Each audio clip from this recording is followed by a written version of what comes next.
Otep à tous, bien-aimés frères et sœurs, la France attaque le Niger. La France viole le territoire nigérien. La France envoie, libère, elle active tous ces réseaux terroristes qu'il y a en Afrique et dans le monde. Tous, je dis bien. La France est en train d'aller les ramasser de partout dans le monde pour les amener au Niger. Parce qu'elle veut semer le chaos afin que l'on puisse penser que c'était elle qui maintenait la paix dans la région. Non, c'est faux. Au contraire, pour qu'il y ait la paix, il faut qu'elle s'en aille. Pour qu'il y ait la paix, il faut qu'elle dégage. Parce que le grand problème au Niger, c'est dans la zone des 3 frontières. Et c'est le Niger, le Mali et le Burkina Faso. Il est impossible de lutter contre le terrorisme au Mali et au Burkina Faso si le Niger n'est pas libéré. Si les financiers, les soutiens, les ravitailleurs des terroristes sont au Niger, là où ils ont installé leur base arrière. Donc, pour mieux combattre ce fléau, il faut bien entendu que les 3 pays puissent s'entendre. Or, il y a 2 pays qui sont déjà libérés, qui sont sortis du joug de la domination française. Et ces 2 pays, ce sont le Niger et le Mali. Maintenant, ils ne peuvent pas travailler avec le Niger tant que le Niger avait encore la base militaire française, surtout. Les autres aussi jouent un rôle. Mais c'est-à-dire que le point central, c'est la base militaire française. Dès que la France sort, il y aura au moins 50% du conflit qui va être résolu. Les autres vont suivre, c'est sûr. Mais il faut d'abord que la France s'en aille pour lutter efficacement contre le terrorisme. Et la France le sait. Les Français savent.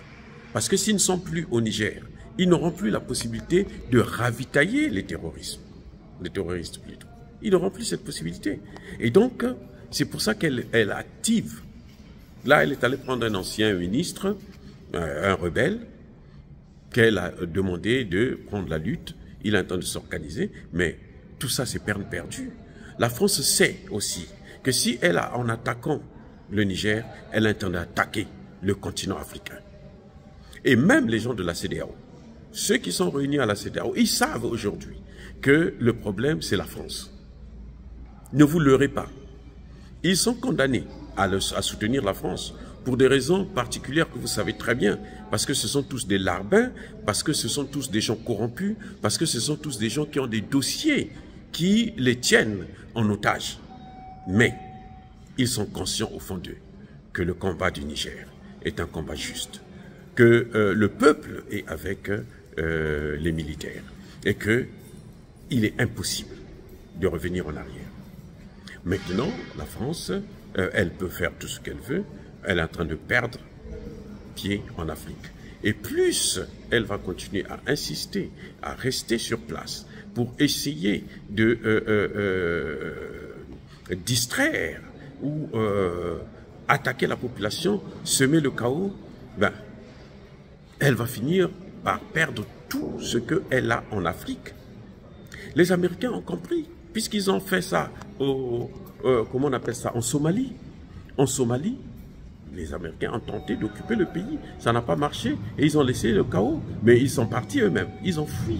Ils ne peuvent plus rien faire. Ils ont échoué. Comprenez? Ils ont échoué en Irak. Ils ont échoué en Syrie. Ils ont échoué en Afghanistan. Ils ont échoué en Libye. Cette même France, malgré la présence des États-Unis. Et ils sont en train d'avoir un revers en Ukraine. Un vrai revers. Et donc, c'est pour ça qu'elle essaie de voir, pendant que Poutine est concentré là-bas, de voir comment ils peuvent faire en sorte qu'ils reprennent la main en Afrique. Non, c'est faux, c'est trop tard. Et le problème, c'est que plus la France va continuer à faire ça, plus le gouvernement nigérien sera obligé et plutôt condamné à faire venir Wagner.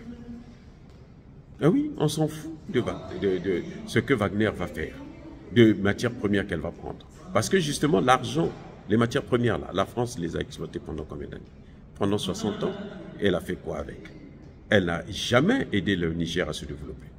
Donc, il vaut mieux avoir affaire à Wagner qui va au moins nous apporter la sécurité quand on sait que c'est la France qui a amené l'insécurité dans la zone. Vous savez très bien, et je vous l'ai toujours dit, il est impossible de lutter contre le terrorisme avec ceux-là même qui les ont créés, qui les ont armés et qui les entretiennent. Il est impossible. Vous pouvez faire tout ce que vous voulez, quels que soient les calculs, ce serait impossible de venir à bout de ces gens-là. Donc, la meilleure des choses, c'est d'abord se débarrasser de leur maître. Et après, le roi sera nu. Et on pourra maintenant le tenir et le détruire. Dire cela, c'est inciter à la haine ou à la violence. Non. Il y a pas colère, il y a malheur. Encore bien aimés frères et sœurs, soyez bénis, abondamment bénis par le Dieu des Kémites et par nos ancêtres angélisés. Vive l'Afrique éternelle. J'ai dit et j'assume.